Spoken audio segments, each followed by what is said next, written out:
अगर कोई हिंदू है और वो आतंकवादी है, वो मारता है मासूम लोगों को, उसके बारे में भी यही कहेंगे आप? हिंदू पहले आतंकवादी नहीं हो सकता। हिंदू पहले आतंकवादी नहीं हो सकता। इस देश के अंदर एक भी दंगा हिंदुओं की ओर से नहीं हुआ है। हिंदुस्तान की तारीख गवाह है कि कई बार हिंदू लोग ने आतंकवादी हमले किए मुसलमान की भेष में। सबसे अव्वल मिसाल हमारे इस देश के फादर ऑफ द नेशन, इस देश के जो बापू कहते महात्मा गांधी, उसकी हत्या की थी किसने? लोग को कहा गया हेडलाइंस पेपर में, मुसलमान ने महात्मा गांधी की हत्या की, मुसलमान ने की, दंगे फसाद, मुसलमानों को मारा गया, घर जला गया। बाद में मालूम पड़ता है कौन था? नथुराम गोडसे। किधर से? पुणे से। क्या सब पुणे वाले को पकड़ेंगे आप?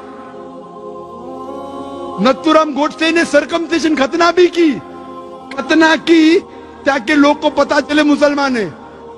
वो नेहरू, माशाअल्लाह, नेहरू ने इतना सख्त एक्शन लिया कि जिस पार्टी के नथुराम गोडसे थे वो पार्टी को एक दबा दिया एकदम।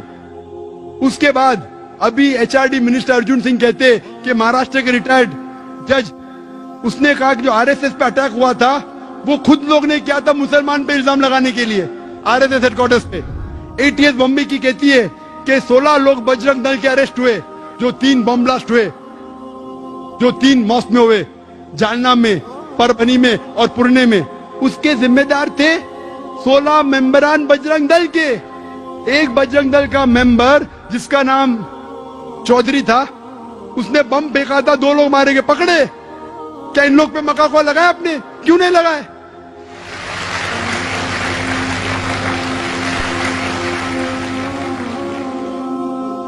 जुलाई के अंदर 2006 में एक बम फूटा, 4 लोग मरे। कौन लोग? जो बम बनाते वही मरे। उसमें से एक आदमी बजरंग दल का था, बम बनाते हुए पड़ गए, बम के साथ पकड़े गए। उनके लिए मकाकोला लगाई क्या आपने? बम के साथ पकड़े गए, 4 लोग मारे गए, 11 लोग घायल हुए। कौन कहता है? Police force. और लोग प्लानिंग कर रहे थे मुसलमान के बेस में हमला करे। कई लोग पकड़े जाते, दाढ़ी उनके पास, हम मुसलमान के बेस में हमला करेंगे और मुसलमान को दोषी ठहराएंगे। तो ये कहना कि सिर्फ मुसलमान ही आतंकवादी हमले कर सकता है, ये बिल्कुल गलत है। आप कहते हैं 100%, ये बिल्कुल मानने को तैयार नहीं हो सकता है मुसलमान कर सकते, तो क्यों मुसलमान को ही टारगेट किया जा रहा है? बराबर तहकीक करो, मुसलमान रिस्पॉन्सिबल पकड़ो, हम आपका साथ देंगे, लेकिन बेबुनियाद पकड़ना मेरे हिसाब से सही नहीं। वक्त की कमी होने की वजह से मैं तकरीर के आखिर में कहना चाहता हूं कि what is the solution? Solution ये है कि अगर दंगे फसाद इस मुल्क में बंद होंगे तो सारे आतंकवादी हमले बेशक फौरन बंद होंगे। ये मेरा दावा है। अब 90 साल पे मरे तो 90 साल पे उठाएंगे।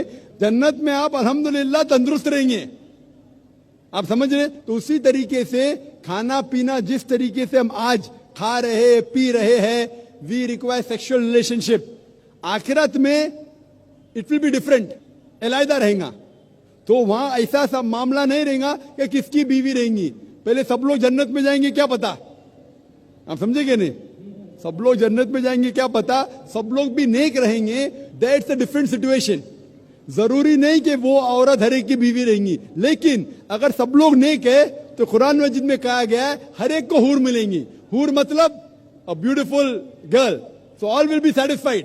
सब लोग खुश रहेंगे, अल्लाह ताला सब लोग को खुश करेगा। यही आंसर है। हाँ, लेकिन जरूरी नहीं कि वो औरत हर एक की बीवी बने आखिरत में। आंसर यही है।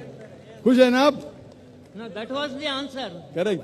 कुरान और हदीस में आता है कि पहले मियाँ बीवी बैठ के बात करना चाहिए। और बात अगर नहीं सुलझती है तो कुरान मजीद में सूरह निसा में सूरा नंबर 4 आयत नंबर 35 में अल्लाह ताला कहते हैं कि appoint arbiter from both the sides. मतलब एक आदमी को, बड़े आदमी को लेके आओ बीवी की तरफ से, एक बड़े आदमी को लेके आओ शोर की तरफ से, बैठ के समझौता करो और मामला हल करो। फिर अगर नहीं होता है तो it takes a long time. और फिर तरीका और डिटेल अगर आप चाहते तो मैं बोल सकता हूं। और वो गुस्से में नहीं देना चाहिए, नशे की हालत में देना चाहिए, होश में देना चाहिए, काफी शराइत है। वो बीवी हैस में नहीं होना चाहिए, she should not having menstrual period, बहुत से शराइत है। ये शराइत होने के बाद फिर तलाक होती है, उसका इद्दा पीरियड है 3 महीने का और काफी प्रोसीजर है, लेकिन आपका मेन सवाल था अगर नींद के हालत में कोई तलाक देता है तो तलाक नहीं होती है। Thank you sir. Hope the answer the question करो। तो कुरान में ये लिखा है कि आपके वालिदैन की इज्जत करो, हुस्ने सलूक करो, लेकिन अगर वो अल्लाह के खिलाफ जाते हैं या अल्लाह के रसूल के खिलाफ जाते, उस वक्त आपको उनकी बात नहीं मानना चाहिए, लेकिन फिर भी हुस्ने सलूक करना चाहिए। तो वो अगर बोलते नमाज मत पढ़ो, आपको नमाज पढ़ना चाहिए, लेकिन फिर भी उनके साथ प्यार से पेश आना चाहिए। आपका फर्ज है कि आप आपके वालिदैन के, भले वो मुशरिक है, भले वो गैर मुस्लिम है, फिर भी आपको उनके साथ प्यार से पेश आना चाहिए। ये फर्ज है आपका। अगर आप प्यार से पेश नहीं आएंगे तो आप अल्लाह के खिलाफ जाएंगे, अल्लाह के रसूल के खिलाफ। लेकिन अगर वो आपसे कुछ चीज कह रहे हैं जो शरीयत के खिलाफ है, अल्लाह और अल्लाह के रसूल के खिलाफ है, तो उस वक्त आप उनकी बात मत मानिए, लेकिन फिर भी उनके साथ प्यार से पेश आइए और उनको दावत दो। उनको लगना चाहिए कि मेरा बेटा अभी इस्लाम कबूल करने के बाद इतना दयालु है, ज्यादा प्यार कर रहा है मुझे, भले मैं उनसे टोक रही है फिर भी प्यार करता है, मेरी खिदमत करता है, मेरी देखभाल करता है, इतना मुतासिर होना चाहिए, वो भी इस्लाम कबूल करना चाहिए। Hope the answer the question. इसलिए इस्लाम को देखने के लिए इंडिया को मत देखो, पाकिस्तान को मत देखो, कोलकाता को मत देखो, कुरान को देखो। कई हदीस है सही बुखारी में, जिल्द नंबर 1 आखिरी हदीस, do not prevent the female servant from going to the mosque, मतलब मोमिना को मस्जिद में जाने से मत रोको, अल्लाह के रसूल फरमाते। आप पढ़ेंगे सही बुखारी जिल्द नंबर 1 हदीस नंबर 824, उसमें अल्लाह के रसूल फरमाते कि do not prevent your women to go to the mosque even at night. अगर रात को भी अगर वो चाहते कि मस्जिद में जाना चाहते तो मत रोको। तो मस्जिद में औरतें जा सकते हैं, वो अभी इंडिया पाकिस्तान में रोकते, क्यों रोकते उनसे पूछिए। कुरान और हदीस में तो लिखा है जा सकते हैं। कलकत्ता में भी एक आध मस्जिद है क्या नहीं भाई? है, 2 मस्जिद है भाई साहब बोलते, 2 मस्जिद है, एड्रेस ले लेना आप बाद में। 2 मस्जिद है जहाँ खवातीन जा सकते। इंशाल्लाह कल 4 होंगी, परसों 10 होंगी, इंशाल्लाह सब मस्जिद में इख्तियार होंगे, इक्वल बट सेपरेट फैसिलिटी। और अल्लाह के रसूल फरमाते उस तरीके से पढ़िए जिस तरीके से आप मुझे देखते हैं। तरीका यकसा है, औरत और मर्द का पढ़ने का तरीका यकसा है। आपको दूसरा सवाल, ईदगाह में क्यों नहीं जाते? अल्लाह के रसूल की हदीस है कि जब आप ईद नमाज के लिए जाते हैं, अपने बीवी को भी लेके जाओ, बच्चों को भी लेके जाओ, अगर आपकी बीवी हैस में है फिर भी लेके जाओ। मतलब आपकी बीवी नमाज नहीं पढ़ सकती है, हैस में है, if she is having period, ये टेक, भले वो नमाज नहीं पढ़े, तो ईदगाह में तो जाने का स्पेशल इंस्ट्रक्शन है। अगर हैस में फिर भी जा सकते, तो ये गलत फहमी है कि औरत मस्जिद में नहीं जाना चाहिए या औरत ईदगाह में नहीं जा सकते।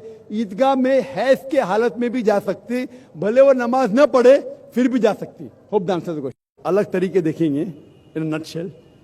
एक है by mutual consent of husband and wife, दोनों अगर चाहते हैं कि अलग हो जाए तो हो सकते हैं। तरीका मैं बता दिया, तरीका तो पहले बता दिया हूं, लेकिन कितने डिफरेंट स्टाइल्स। तरीका तो एक ही है, लेकिन अगर मियाँ बीवी राजी है या नाराजी है उसके 5 तरीके।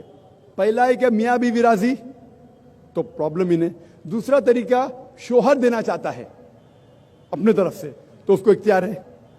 तीसरा, अगर निकाहनामा में लिखा हुआ है कि औरत बीवी भी देना चाहती तो दे सकती है, तो वो भी दे सकती है एक तरफा, लेकिन उसको इख्तियार जब होगा शादी के वक्त। इस्लाम इजाजत देता है कि शादी के वक्त आप कोई भी कॉन्ट्रैक्ट कर सके जो जायज है, जायज कॉन्ट्रैक्ट। मिसाल के तौर पे आप ये नहीं कह सकती जो फर्ज है वो आप नहीं कह सकती कि शोर नहीं करना चाहिए, नमाज पढ़ना फर्ज है, वो नहीं लिख सकती मेरा शोर नमाज नहीं पढ़ना चाहिए, वो जायज नहीं। मिसाल के तौर पे जो हराम है वो नहीं कह सकती, शराब पीना हराम है, वो ये नहीं कह सकती कि मेरे शोहर को शराब पीना चाहिए, अलाउड नहीं। लेकिन जो ऑप्शनल है, जो मुबाह है, मिसाल के तौर पे तलाक देने का हक मर्द का है, तो ये हक अगर मर्द बोलता है कि मैं मेरी बीवी को देता हूं, इसे कहते हैं तलाक तहफीज या इस्मा, ये इजाजत है। अगर शादी के निकाहनामा में औरत कहती है कि मुझे भी हक होना चाहिए तलाक देने का, तो ये भी जायज है। तीसरा तरीका। चौथा तरीका, अगर निकाहनामा में औरत ने नहीं लिखा और अगर वो शोहर से अलग होना चाहती तो वो शोहर से कह सकती please I want to separate, मैं अलग होना चाहती हूं, और शोहर बोलेगा ठीक है आप मुझे नहीं चाहती, मैं आपको आजाद करता हूं। इसे कहते हैं खुला। और आखिरी तरीका, अगर बीवी ने नहीं लिखा निकाहनामा में कि वो तलाक दे सकती, या शोहर को कहने के बाद वो तलाक नहीं देता है, एक आखिरी तरीका है जिसे कहते हैं निकाह फस्क। अगर शोहर उस पे जुल्म कर रहा है, उसको हक नहीं दे रहा है, वो काजी के पास जाके निकाह फस्क कर सकती है। इसे कहते हैं नलिफिकेशन ऑफ मैरिज, निकाह फस्क। ये 5वां तरीका है। तो खवातीन के भी हुकूक है किस तरीके से वो शोहर से अलग हो सकते। Hope the answer the question.